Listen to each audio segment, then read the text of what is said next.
Hello अनि नमस्ते सबैजनालाई welcome to my mini blog. आज चाहिँ म हजुरहरूको माछोतो अनि मिठो मिनी ब्लग लिएर आइसकेको छु। कस्तो लाग्छ सल्लाह सुझाव दिनुहोला।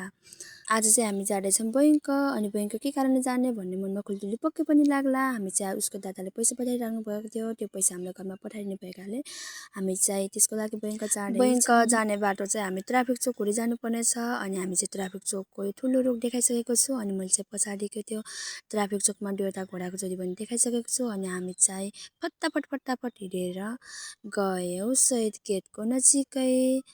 अनि शहीद गेटदेखि अलि माथि जेब्रा क्रसबाट चाहिँ हामीले बाटो क्रस गर्नुपर्ने हुन्छ अनि हामी चाहिँ जेब्रा क्रसबाट बाटो क्रस गरिसक्यौँ।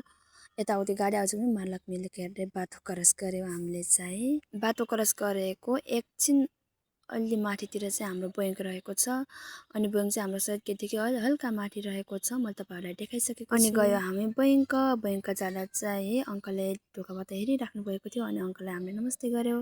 अङ्कलले नमस्ते फर्काउनु भयो। भन्दा गफ लागे जस्तो लाग्ला होइन, तर हामीले चाहिँ अहिलेसम्म पनि एटिएम कार्डबाट पैसा निकाल्न चाहिँ आउँदैन थियो अनि उसले चाहिँ अङ्कललाई सिकाइदिन आउनु अङ्कल भनेर भनिराखेको थियो अनि अङ्कलले पनि हाँस्दै हुन्छ भनेर आउनु भयो अनि ऊ चाहिँ खुसी हुँदै अघि लागिरह्यो अनि अङ्कल पनि आउनुभयो अनि अङ्कल पनि पछि आउनुभयो। म चाहिँ यताबाट भिडियो बनाउँदै थिएँ अनि अङ्कलले चाहिँ भित्र जाऊ भन्नुभयो अनि ऊ चाहिँ गयो। त्यसपछि अङ्कलले के गर्ने भनेर सबै सिकाइदिनु भयो अनि उसले चाहिँ कसरी भनेर अङ्कललाई सुताइरहेको थियो अनि अङ्कलले चाहिँ भनिदिइराख्नु भएको थियो अनि त्यस पछाडि अङ्कलले सिकाइदिएर जानुभयो अनि उसले चाहिँ पैसा निकाल्यो अनि त्यसपछि म पनि गएँ अनि कति निकालिस् पैसा भनेर सोधेको त हेर न मलाई पैसा देखाउँदै गनिरहेको थियो अनि मैले पनि ठुक्नेले भने आज चाहिँ मासु खानुपर्छ ल भनेर अनि उसले चाहिँ नाइ रे के अनि म चाहिँ रुँदै बाहिर निस्केँ। ऊ चाहिँ हाँस्दै बाहिर निस्क्यो खुसी भएर। त्यसपछि त्यो निकालको पैसा हामीले घरमा पठाइदिइसकेपछि निस्किने बेला चाहिँ पानी परिरहेको थियो अनि हामी चाहिँ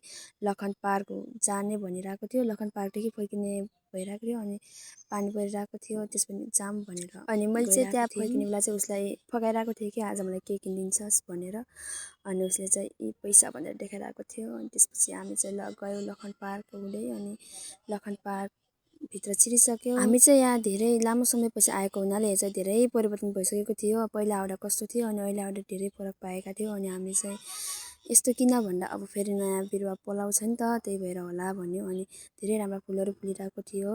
हामीले चाहिँ राम्रो फुल देखेपछि मनले मानेन अनि गयो हामी फुलको नजिकै। फुलहरू पनि एउटा रङको भए पो अब मन नगर्ने धेरै थरीका फुलहरू थियो अनि मैले चाहिँ भिडियो बनाउँदै थिएँ।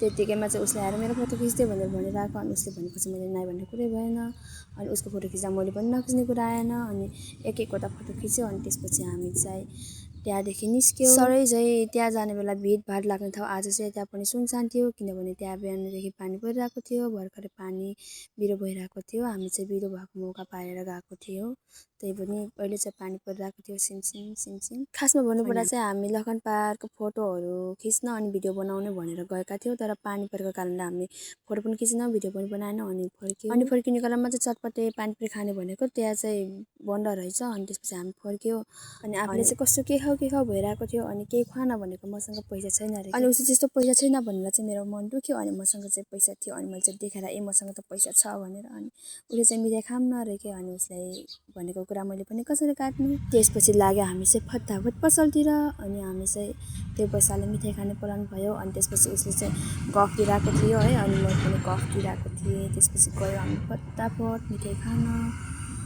अनि हामी चाहिँ के सोच्दै गइरहेको थियो भनेपछि यताउति बाटोमा पैसा भेटाएपछि खाने भनेर यताउति हेर्दै बाटोमा पैसा खोज्दै हिँडिरहेको थियो अनि ऊ चाहिँ हाँसिरहेको थियो अनि त्यसपछि गयो हामी मिठाई खान। ऊ चाहिँ पसलमा गयो अनि म पनि उसको पछि लागेर गएँ।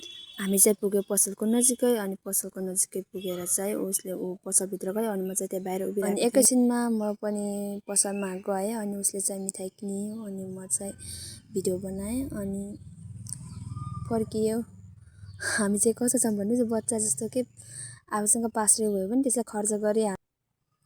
मिठाई खाँदा चाहिँ हामी रुमको नजिकै आइसकेको थियो अनि मौसम गडबडीको कारणले गर्दा चाहिँ हामी राम्रो लामो भिडियो बनाउन भिडियो कस्तो लाग्यो कमेन्ट गर्न चाहिँ नभुल्नु होला। यदि मेरो भिडियो मन परेमा यस्तै भिडियो हेर्नको लागि र म भ्लगलाई सब्सक्राइब गरिदिनु होला। आजको लागि चाहिँ यति नै, अर्को भिडियोमा भेटौँला, बाइ बाइ।